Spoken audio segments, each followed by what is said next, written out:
Hello, good morning everyone. मैं सपना कुमारी शर्मा आज आ गई हूँ आप लोगों के लिए एक और नई जानकारी लेकर के।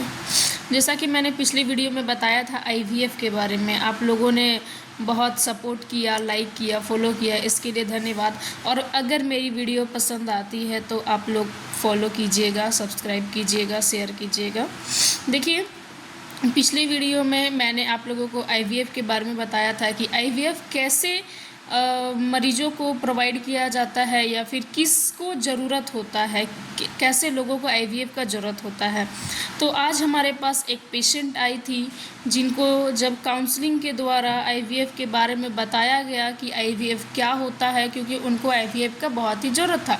महिला का उम्र था 40 साल, शादी का काफ़ी ज़्यादा साल हो गया था, उनका एक भी बेबी नहीं हुआ था और उनका लास्ट ऑप्शन था आईवीएफ का, क्योंकि विदाउट आईवीएफ उनका बेबी होना अब संभव नहीं था। क्योंकि जैसे जैसे एज बढ़ने लगता है ना, एग की जो क्वांटिटी होती है वो महिला के बॉडी में कम होने लगती है। किसी भी लेडी की एक क्षमता होती है एक एज तक एग इंक्रीज़ करने की, एग बनाने की। तो वो जैसे जैसे एज बढ़ने लग जाती है तो महिलाओं के अंदर बच्चे को जन्म देने की क्षमता कम होने लग जाती है।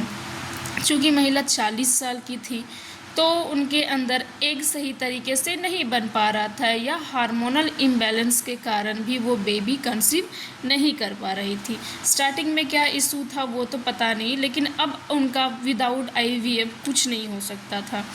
तो जब हमने काउंसलिंग के द्वारा उन्हें समझाया कि आईवीएफ होता क्या चीज़ है, तो हमारी जो पेशेंट है उन्होंने एक सवाल किया कि मैम, आईवीएफ जो है, मैंने ऐसा सुना है कि आईवीएफ कराने के बाद जुड़वा बच्चे ट्विन्स पैदा होते हैं। देखिए, फिर मैंने उन्हें समझाया कि ऐसा ज़रूरी नहीं है। वो बोली कि मैंने ऐसा सुना है कि जितना भी बच्चा हुआ है आईवीएफ के द्वारा सभी ट्विन्स होते हैं, जुड़वा होते हैं। तो क्या ये सच है? देखिए, ये सच था, एक टाइम था जब सच था, लेकिन अब टेक्नोलॉजी इतना आगे बढ़ चुकी है, इतना डेवलप कर चुकी है कि अब ऐसा कुछ नहीं है। तो देखिए, रीज़न क्या होता है ट्विन्स पैदा होने का, मैं आप लोगों को बताती हूँ। रीज़न ये है ट्विन्स पैदा होने का कि जो अंडाशय होता है, जो अंडा होता है, जब महिला के अंदर से निकाला जाता है, डॉक्टर इतनी मेहनत करके जो अंडा निकालते हैं तो वो अंडा कहीं ख़राब ना हो जाए। मान लीजिए कि पहले तो पेशेंट को इंजेक्शन दिया जाता है 10 से 12 दिन तक। डॉक्टर एडवाइस करती है कंटिन्यू इंजेक्शन देने का 10 से 12 दिन तक में। वो इंजेक्शन क्या करती है, महिला के अंदर एग बनाने में मदद करती है।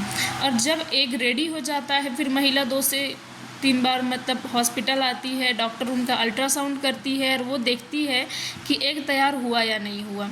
जब एग तैयार हो जाता है फिर डॉक्टर क्या करती है, उसको वैक्यूम के द्वारा खींच करके बाहर निकालती है। तो इस प्रोसीजर में अब इतना खर्च करने के बाद अब जो पेशेंट है वो भी पैसा इतना खर्च करता है। चूँकि आप लोगों को पता होगा कि आईवीएफ का जो प्रोसीजर है काफ़ी ज़्यादा कॉस्टली होता है।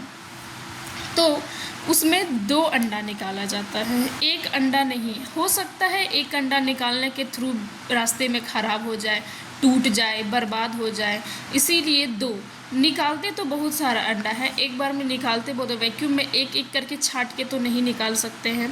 डालने के प्रोसीजर में ऐसा होता है, तो निकालते टाइम वैक्यूम के द्वारा तो निकाल लेते हैं, फिर उसको माइक्रोस्कोप में देख करके और जो पुरुष होता है उसके सीमेन को ले करके, जो स्पर्म बोलते हैं उन्हें ले करके, और जो चीज़ पेट के अंदर होना चाहिए वो क्या करते हैं, डॉक्टर बाहर कराते हैं। यानी कि फर्टिलाइजेशन होता है बाहर, एग और स्पर्म को मिला करके। अब बच्चा है तो एग और स्पर्म तो बाहर मिला लेगा, लेकिन बच्चा बाहर नहीं बना सकता है, क्योंकि उनको जो न्यूट्रिएंट्स मिलना चाहिए, जो बेबी को बड़ा होने के लिए जो जगह स्पेस होना चाहिए, तो वो माँ के पेट में ही हो सकता है, वो बाहर नहीं हो सकता है। उसका आधा जो प्रक्रिया होता है वो बाहर होता है, लेकिन बच्चा जो है पेट के अंदर ही इंक्रीज़ हो सकता है, बढ़ सकता है। तो स्पर्म को और एग को मिलाने के बाद जब वो तैयार हो जाता है, जब फर्टिलाइजेशन बाहर हो जाता है,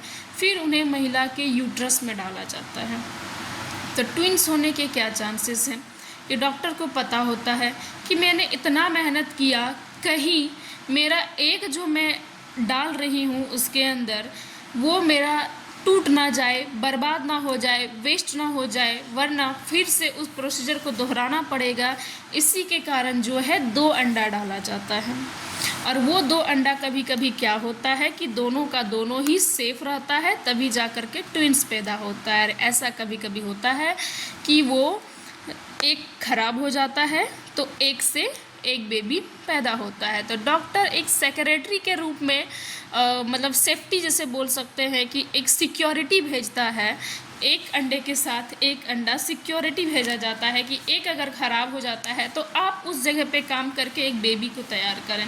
तो कभी कभी ऐसा होता है इस केस में कि दोनों ही अंडे सही सलामत रहते हैं और ट्विंस पैदा हो जाते हैं। लेकिन आजकल की टेक्नोलॉजी इतनी आ गई है कि अब ऐसा नहीं होता है। उस सेफ तरीके से वो एक ही अंडा इंक्रीज करके हो जाता है एक बेबी पैदा। ठीक है, तो मैंने इस तरीके से उस महिला को समझाया, उन्हें समझ में आया और फिर वो रेडी हुई आईवीएफ के लिए और उन्होंने रजिस्ट्रेशन कराया। तो मैं आप लोगों से यही कहना चाहती हूँ कि अगर आपको में भी, आप लोगों को भी कहीं ज़रूरत है इन सब चीज़ों की, आपके अगल बगल में घर में बहुत सारे लोग परेशान होते हैं बेबी के लिए, लेकिन उन्हें सही जानकारी नहीं मिलती है, सही जगह नहीं मिलता है, खर्चा बहुत करता है, इधर उधर हॉस्पिटल दौड़ते रहता है, कुछ अंधविश्वासी में भी आदमी परेशान रहता है। लेकिन एज को ख़त्म नहीं होने दे, एज रहते अब आईवीएफ करा लें। कुछ महिला जो होती है हमारे पास, उनका IUI प्रोसीजर होता है। मैं उसके बारे में एक अलग से वीडियो बनाऊंगी कि IUI क्या होता है। फ़िलहाल के लिए इतना ही, धन्यवाद। अगर मेरी वीडियो आप लोगों को पसंद आती है तो फॉलो करें, सब्सक्राइब करें, लाइक करें, शेयर करें एंड कमेंट करें। Thank for watching my video.